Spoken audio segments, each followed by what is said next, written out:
Waktu itu, di tahun 1984, di sebuah desa terpencil di ujung timur Pulau Jawa, hidup seorang pria bernama Namin. Sehari-hari, Bang Namin, panggilan kerapnya, bekerja sebagai sopir truk kayu yang mengangkut hasil tebangan dari hutan Alas Purwo. Hutan tersebut, yang terkenal sebagai salah satu kawasan konservasi alam, menjadi ladang penghidupan bagi banyak orang, namun juga menyimpan banyak misteri dan kisah-kisah horor yang tak terungkapkan. Hutan ini sangat lebat, penuh dengan suara-suara alam yang menyatu dengan bisikan angin, yang sering membuat siapapun yang mendengarnya merasa seperti ada sesuatu yang mengintai. Bang Namin berasal dari keluarga sederhana. Ia sudah terbiasa hidup di desa yang terisolasi, dekat dengan hutan. Sejak kecil, Namin sudah akrab dengan alam. Bapak dan kakeknya adalah penebang kayu yang ahli, yang sering membawanya ke hutan untuk belajar mengenai pohon-pohon yang harus ditebang dan bagaimana cara mengelola kayu dengan baik. Namun meski tumbuh di tengah alam yang liar, ada rasa takut yang selalu menghantui dirinya. Sebuah rasa yang tak bisa dijelaskan, tetapi selalu hadir ketika ia harus masuk ke dalam hutan. Pekerjaan sebagai sopir penebang kayu dimulai ketika Bang Namin cukup dewasa. Ia mendapatkan truk tua milik seorang saudagar kayu yang tidak lagi bisa mengendarainya. Truk itu seringkali mogok di jalan-jalan berlumpur dan berbatu, tetapi Bang Namin sudah terbiasa dengan tantangan ini. Setiap hari, ia harus pergi ke hutan Alas Purwo, mengangkut kayu-kayu yang telah ditebang dan membawa mereka ke pasar untuk dijual. Pekerjaan ini tidak hanya membutuhkan ketangkasan dalam mengemudi, tetapi juga keberanian yang luar biasa. Di pagi hari, sekitar pukul 5, Bang Namin berangkat dari rumahnya yang sederhana, sebuah rumah panggung yang dibangun dari kayu dengan dinding bambu. Rumah itu terletak di pinggir desa, jauh dari keramaian, dan dikelilingi oleh sawah yang hijau. Ia biasanya mengendarai truk sendirian, terkadang ditemani oleh seorang pemuda bernama Darto, yang baru beberapa bulan bekerja dengannya. Jalan menuju Alas Purwo penuh dengan tikungan tajam dan jalanan berbatu. Hutan yang luas menyelimuti jalan-jalan itu, dan meskipun jarak dari desa ke hutan hanya sekitar 1 jam, rasanya seperti memasuki dunia lain. Hutan tersebut penuh dengan misteri. Ada banyak cerita tentang makhluk-makhluk halus yang menghuni tempat itu. Orang-orang sering mendengar suara-suara aneh, langkah kaki berat yang tidak terlihat, atau bayangan-bayangan yang melintas di antara pepohonan. Namun Bang Namin tidak terlalu mempercayainya. Ia merasa bahwa ketakutan itu hanya muncul dalam imajinasi orang yang tidak tahu banyak tentang hutan. Setibanya di hutan, Bang Namin akan memeriksa truknya, memastikan bahwa segala sesuatunya siap untuk memuat kayu yang akan dipindahkan. Darto, yang masih muda dan baru, seringkali terlihat gugup, tetapi Bang Namin selalu memberikan pengertian. "Tenang Darto, tidak ada yang perlu ditakutkan. Hutan ini sudah seperti rumah kita sendiri," ujar Bang Namin sambil tersenyum. Hari-hari pertama bekerja di hutan tidak terlalu terasa berat, meskipun ada rasa aneh yang seringkali muncul. Terkadang, saat Bang Namin dan Darto memotong pohon-pohon besar, mereka mendengar suara seperti gemerisik langkah kaki, tetapi tak ada seorang pun di sekitar mereka. Darto yang baru, yang lebih sensitif terhadap hal-hal gaib, seringkali terlihat ketakutan. "Bang, kok rasanya hutan ini seperti hidup ya? Seperti ada yang mengawasi kita," katanya dengan wajah pucat. Bang Namin hanya tertawa kecil dan menjawab, "Itu cuman imajinasi kamu saja, Darto. Hutan ini memang banyak pohon-pohon besar, tetapi tidak ada yang aneh."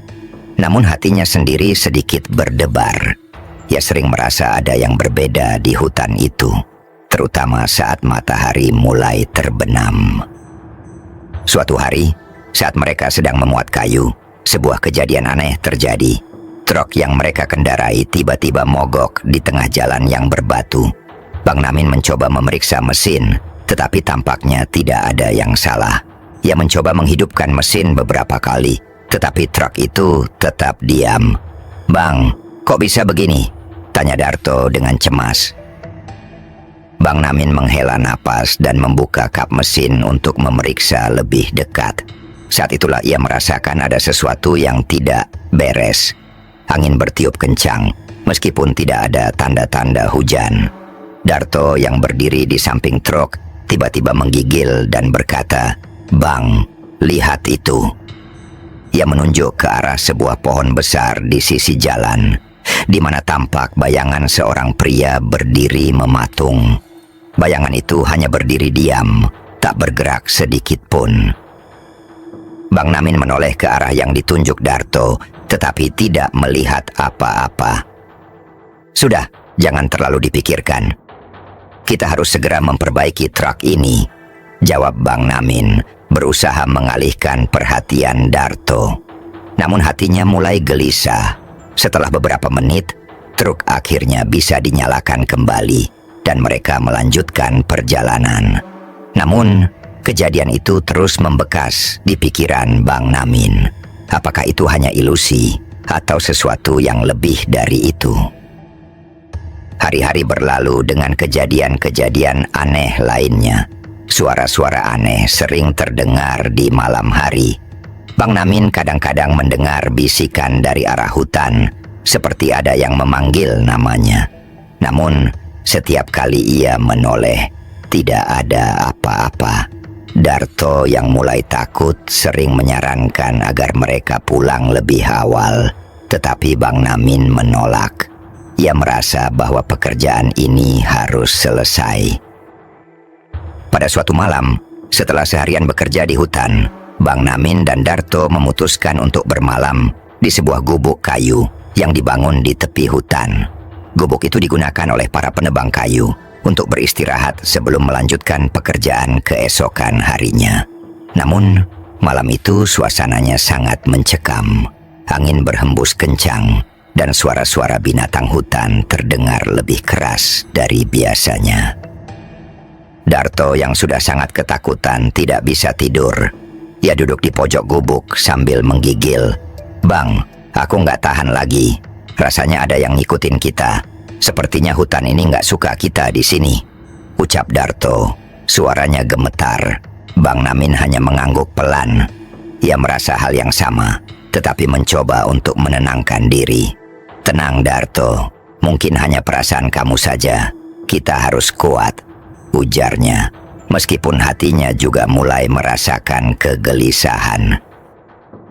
Tiba-tiba, di tengah keheningan malam, terdengar suara langkah kaki berat mendekat. Langkah itu sangat jelas, terdengar seperti ada seseorang yang berjalan di luar gubuk. Darto yang ketakutan langsung berbisik, "Bang, ada yang datang. Kita harus kabur." Namun Bang Namin mencoba untuk menenangkan Darto dan berkata, "Jangan panik, aku akan cek." Ia membuka pintu gubuk dan melangkah keluar, mencoba mencari tahu apa yang membuat suara tersebut. Tapi, begitu ia menginjak tanah, suara langkah kaki itu berhenti. Keheningan menyelimuti malam. Bang Namin memeriksa sekitar gubuk, tetapi tidak ada siapa-siapa. Ia merasa aneh, tetapi mencoba untuk tidak terlalu memikirkannya. "Tidak ada apa-apa Darto, cuma suara binatang hutan," jawabnya dengan meyakinkan. Namun malam itu ia tidak bisa tidur. Sesuatu di dalam dirinya merasa bahwa ada yang salah dengan hutan ini. Pekerjaan Bang Namin sebagai sopir penebang kayu di Alas Purwo semakin lama semakin aneh. Kejadian-kejadian horor yang ia alami semakin sering terjadi, dan ia mulai merasa bahwa hutan ini memiliki sesuatu yang gelap, yang tersembunyi. Ketakutannya mulai menghantuinya, tetapi ia tetap melanjutkan pekerjaan tersebut, terikat oleh kebutuhan dan kebiasaan. Namun, Suatu malam, ia akan menemukan bahwa hutan itu jauh lebih berbahaya daripada yang ia bayangkan, dan kegelapan yang mengintai akan membawanya pada sebuah pertemuan yang tak terduga. Pada suatu malam yang penuh dengan hawa dingin dan angin kencang, Bang Namin kembali melanjutkan rutinitasnya yang sudah menjadi bagian dari kehidupannya di Alas Purwo. Kejadian-kejadian aneh dan seram semakin sering terjadi. Namun rasa tanggung jawab terhadap pekerjaan dan kebutuhan hidup membuatnya tak bisa menghentikan aktivitas sehari-hari. Truk kayu yang sudah usang itu masih menjadi satu-satunya alat yang digunakannya untuk mencari nafkah.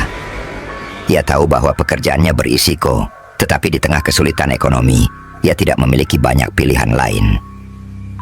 Namun malam itu ada sesuatu yang berbeda. Hawa di sekitar gubuk tempat ia beristirahat terasa semakin mencekam. Bang Namin merasakan sesuatu yang tak biasa sejak ia menjejakkan kaki di hutan sore tadi. Sebelumnya, ia hanya menganggap semua cerita horor itu hanya omong kosong belaka. Tetapi semakin ia mendalami hidup di hutan ini, semakin ia merasakan ketegangan yang menyelimuti setiap langkahnya. Setelah peristiwa suara langkah kaki di luar gubuk beberapa malam yang lalu, Bang Namin tidak bisa tidur dengan nyenyak.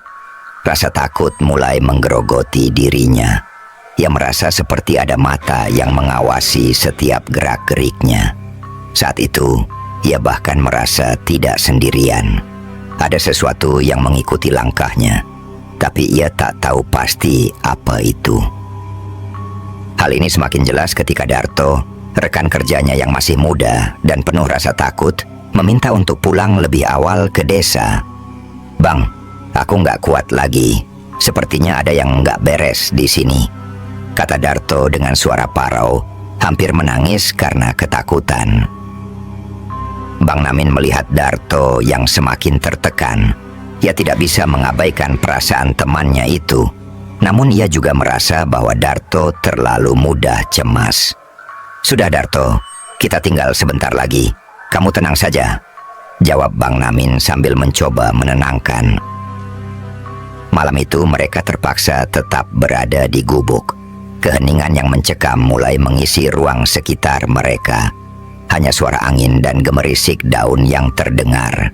Namun dalam diamnya Bang Namin mulai mendengar suara aneh dari arah dalam hutan. Teriakan lembut, seperti seseorang sedang memanggil namanya. "Bang, Bang, Namin." Suara itu terdengar samar-samar, tapi cukup jelas untuk bisa didengar. Sekilas, ia mendengarnya datang dari arah yang dalam, jauh ke dalam hutan. "Apa itu?" tanya Darto, yang ketakutan semakin mendalam. "Apakah ada orang lain di sini?" Darto menoleh dengan cemas. Matanya mulai melirik ke sekeliling, berharap menemukan sesuatu yang bisa menjelaskan suara aneh itu. Bang Namin, yang biasanya keras kepala, mulai merasa khawatir. Ia merasa ada yang tidak beres. "Kamu tunggu di sini Darto, aku akan cek," katanya dengan suara tenang. Meskipun ia sendiri mulai merasa jantungnya berdegup kencang.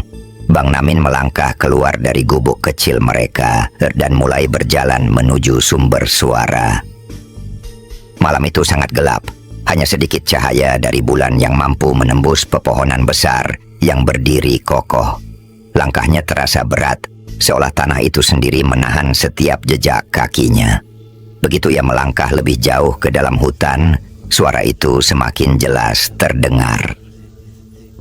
"Bang Namin," terdengar lebih keras. Kali ini seolah ada suara yang sangat dekat dengannya. Bang Namin berhenti, berusaha mencari tahu dari mana asal suara itu. Ketika ia menoleh ke arah hutan yang gelap, tiba-tiba dari balik pohon besar muncul bayangan seorang perempuan berpakaian putih panjang. Wajahnya tertutup rambut panjang yang lebat, dan tubuhnya hanya sedikit tampak, seolah tubuh itu menghilang menjadi bagian dari kegelapan malam. Bang Namin terkejut, hatinya berdebar kencang. ia sempat ragu sejenak, tetapi rasa penasaran membuatnya tetap melangkah lebih dekat. "Siapa itu?" tanyanya dengan suara yang sedikit bergetar. Perempuan itu tidak menjawab, hanya berdiri diam. Namun saat Bang Namin melangkah lebih dekat, tiba-tiba bayangan itu menghilang begitu saja, seolah tersedot ke dalam tanah. Bang Namin terperangah. Apa yang baru saja terjadi? Pikirnya. Ia mencoba untuk mengumpulkan pikirannya, namun dalam sekejap ia merasa ada sesuatu yang menggelitik di belakang lehernya, seperti ada yang mengamatinya dari jauh. Dia berbalik dan berlari kembali ke gubuk, menemukan Darto yang sudah gelisah menunggu di dalam. "Bang, apa itu? Ada apa?" tanya Darto dengan ketakutan. Namun sebelum Bang Namin sempat menjawab, suara tawa seram terdengar dari luar gubuk. Suara itu seperti suara perempuan yang sedang tertawa terbahak-bahak, namun aneh dan tidak manusiawi.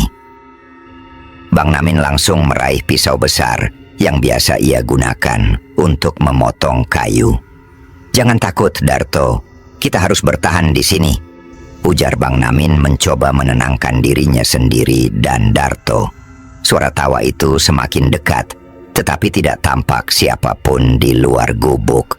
Darto berbisik, "Bang, itu suara perempuan yang tadi. Dia datang lagi." Bang Namin menyentuh pundak Darto. "Jangan panik, kita harus tetap tenang," katanya. Meskipun perasaan cemas itu mulai merayap. Tidak lama kemudian suara itu hilang begitu saja. Keheningan kembali menyelimuti hutan. Tetapi kali ini keheningannya terasa lebih menakutkan. Bang Namin akhirnya memutuskan untuk segera kembali ke desa. Ia tak ingin menunggu lebih lama di tengah kegelapan dan ketegangan yang tak jelas asal-usulnya.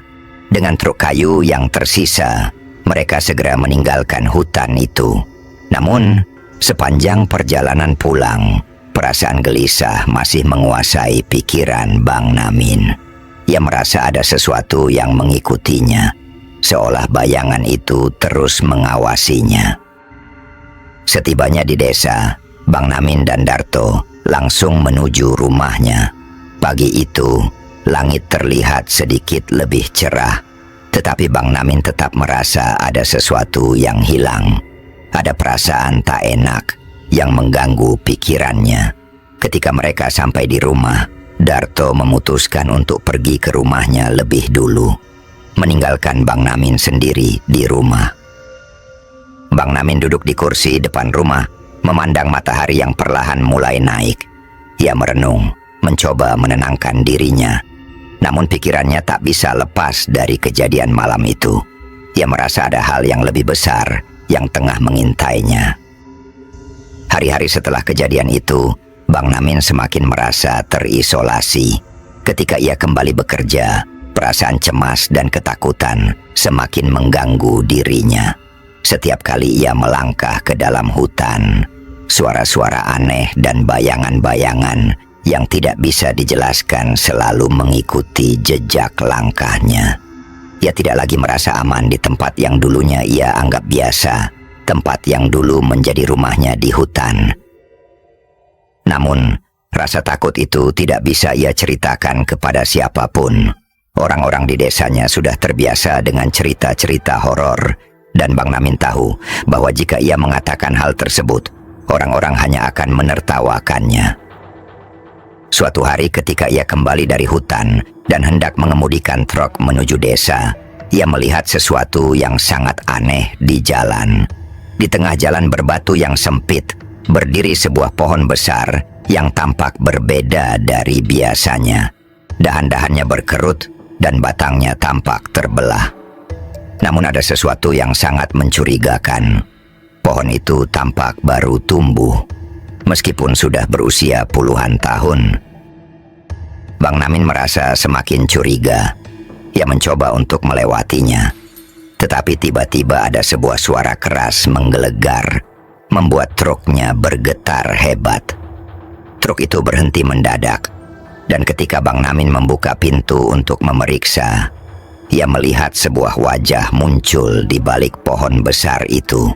Wajah seorang wanita dengan rambut panjang yang hampir menutupi seluruh wajahnya. Bang Namin menutup matanya sejenak, berharap ia hanya berhalusinasi. Namun saat ia membuka mata, sosok itu sudah menghilang. Perasaan takutnya semakin mendalam. Ia tahu bahwa hutan Alas Purwo bukanlah tempat yang aman, dan ia hanya bisa berharap bahwa ia akan segera menemukan jawaban atas semua kejadian aneh ini. Namun malam itu, ia tahu bahwa ia akan kembali ke dalam hutan dengan sesuatu yang lebih mengerikan menunggunya. Bang Namin merasa kebingungan dan ketakutan semakin menyelimuti dirinya. Ketika truknya berhenti mendadak di tengah jalan, jantungnya berdegup kencang. Ia tahu bahwa ada sesuatu yang tidak beres di hutan ini. Namun ia berusaha mengesampingkan rasa takutnya dan melanjutkan perjalanan, mencoba untuk menenangkan diri. Sejak pertemuan dengan sosok perempuan di malam sebelumnya, Bang Namin merasa dunia sekitarnya mulai berubah. Namun rasa takut itu tidak bisa hilang. Setiap kali ia melangkah ke dalam hutan, ia merasa ada mata yang mengawasinya. Ia mulai merasakan bahwa ada sesuatu yang menunggu dirinya untuk jatuh ke dalam perangkap yang lebih besar. Seiring berjalannya waktu, Bang Namin mulai sering melihat bayangan perempuan berpakaian putih itu, dan suara lembut yang memanggil namanya semakin sering terdengar.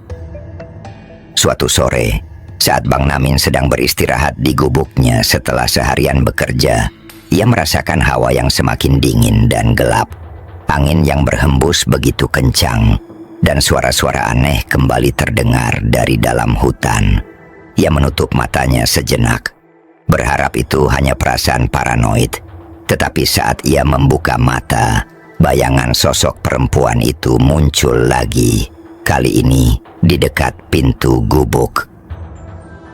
Bang Namin. Suara itu terdengar semakin jelas, seolah perempuan itu berdiri di sampingnya. Bang Namin menoleh cepat, namun ia hanya melihat kekosongan. Tidak ada siapapun. Ia merasa ada yang aneh, sesuatu yang sangat besar dan menyeramkan sedang mengintainya. Tak lama kemudian, sebuah ketukan keras terdengar dari pintu gubuk. Bang Namin terlonjak kaget.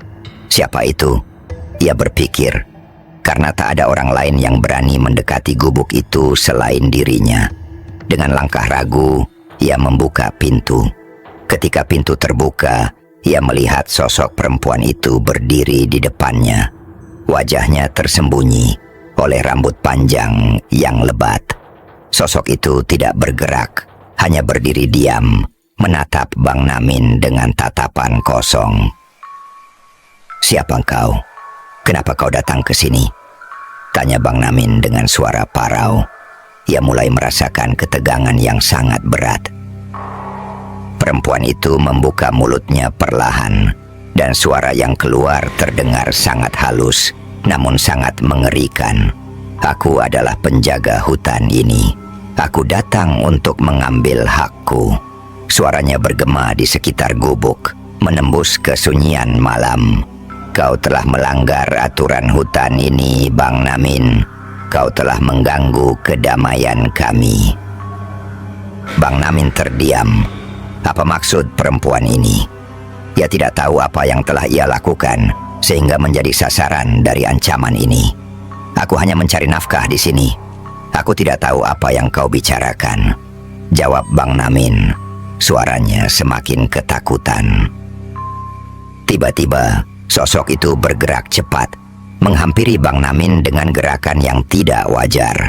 Bang Namin mundur seketika, terjatuh ke tanah. Sosok itu tertawa dengan suara yang sangat keras, menggema di seluruh hutan. "Kau sudah mengganggu kami, Bang Namin. Kami tidak bisa membiarkanmu pergi begitu saja." Bang Namin berusaha berdiri, namun tubuhnya terasa lemas. Dalam sekejap, ia merasa tubuhnya terangkat ke udara. Ia melihat sosok perempuan itu mengangkatnya dengan kekuatan yang tak bisa ia lawan. Ia merasa tercekik, seolah ada tangan tak terlihat yang memegang lehernya, mengikatnya dengan erat. Namun di saat terakhir Bang Namin mendengar suara yang sangat familiar. "Bang Namin, bangun!" Suara itu terdengar seperti suara Darto. Bang Namin membuka matanya dengan susah payah. Ia mendapati dirinya berada di gubuk yang gelap, dan Darto sedang mengguncang-guncangnya dengan panik. "Bang, bangun! Kamu bermimpi buruk atau apa? Ada apa denganmu?" tanya Darto dengan wajah cemas. Bang Namin masih terengah-engah, tubuhnya gemetar hebat. "Darto, itu perempuan di luar." Bang Namin mencoba berbicara, namun tubuhnya tidak bisa bergerak dengan bebas. Darto menatapnya dengan bingung. "Apa maksudmu, Bang? Di luar nggak ada siapa-siapa. Kita di sini sendirian, cuma berdua," jawab Darto, ragu-ragu. Bang Namin menarik napas panjang, mencoba menenangkan diri. Namun perasaan takut itu tetap menyelimuti dirinya. Apa yang baru saja terjadi? Apakah itu mimpi buruk? Ataukah sesuatu yang lebih dari itu? Bang Namin bingung dan cemas, tetapi ia tidak bisa mengabaikan perasaan bahwa ada sesuatu yang sangat salah dengan hutan ini. Pagi itu, Bang Namin memutuskan untuk tetap melanjutkan pekerjaannya. Meskipun rasa takut yang melanda dirinya semakin kuat, ia tidak ingin menyerah pada ketakutannya, dan ia tahu bahwa ia harus tetap bekerja untuk mendapatkan uang dan bertahan hidup. Namun, di dalam hatinya, ia merasa ada sesuatu yang harus segera ia temui dan hadapi, meskipun itu mungkin akan mengubah hidupnya selamanya. Saat ia mulai memotong pohon-pohon besar di hutan, ia merasa seolah ada yang mengikutinya, mengawasi setiap gerak-geriknya. Ia mencoba untuk tidak mempedulikannya, tetapi rasa waspada terus menggelayuti dirinya. Setiap kali ia menebang pohon dan membelah kayu, suara-suara aneh terdengar di sekitar hutan, seolah ada makhluk yang bergerak dengan cepat dan tak terlihat. Suatu sore, saat ia sedang memotong pohon yang sangat besar, ia merasa sesuatu yang sangat berat menimpa tubuhnya. Sebuah tangan besar dan dingin mencengkeramnya dari belakang. Bang Namin terhuyung, hampir jatuh ke tanah. Namun ia berhasil mengatasi cengkeraman itu. Ia berbalik dengan cepat, dan saat itulah ia melihat sosok perempuan berpakaian putih dengan wajah yang mengerikan. Matanya kosong, tidak ada cahaya di dalamnya. Ia berdiri di depan Bang Namin, seolah siap untuk mengambil nyawanya. "Aku sudah memperingatkanmu, Bang Namin," kata sosok itu dengan suara yang sangat pelan, namun tegas. "Sekarang waktumu telah tiba." Bang Namin mencoba untuk lari, namun langkahnya terhenti begitu ia mendengar suara keras yang menggema di hutan. Ratusan makhluk, bayangan gelap, mulai muncul dari setiap arah. Mereka semua mengelilingi Bang Namin, menatapnya dengan tatapan kosong. Bang Namin merasa dunia sekitarnya mulai berputar dan tubuhnya terasa sangat lemah. Ia tahu bahwa ini adalah akhir dari hidupnya. Makhluk-makhluk itu bergerak cepat, merobek tubuhnya dengan tangan dingin mereka. Ia merasakan rasa sakit yang luar biasa. Namun di saat terakhir, ia merasa ada kedamaian yang datang menyelimuti dirinya. Saat itu suara perempuan itu terdengar lagi, lebih lembut, lebih menenangkan. "Kau akan menjadi bagian dari kami, Bang Namin," katanya. Suaranya terdengar penuh belas kasihan. "Kami tidak akan membiarkanmu pergi begitu saja. Kami akan menjaga kedamaian hutan ini." Bang Namin menghela napas terakhirnya. Tubuhnya menjadi dingin, namun hatinya merasa tenang. Ia telah menjadi bagian dari hutan yang dulu ia sebut rumah. Dan kini ia adalah bagian dari kekuatan yang menjaga kedamaian Alas Purwo selamanya. Keesokan harinya, Darto datang kembali ke gubuk untuk mencari Bang Namin. Namun yang ia temukan hanya sepi dan gelap. Truk kayu Bang Namin sudah tidak ada di tempatnya, dan gubuk itu tampak kosong. Tidak ada jejak Bang Namin yang bisa ditemukan. Sejak saat itu, orang-orang desa mulai mendengar cerita tentang sosok Bang Namin yang kini berwajah seperti hantu, mengelilingi hutan dan menjaga tempat itu. Tak ada yang berani mendekati hutan lagi, karena mereka tahu bahwa jika mereka melanggar kedamaian hutan, mereka akan merasakan akibatnya.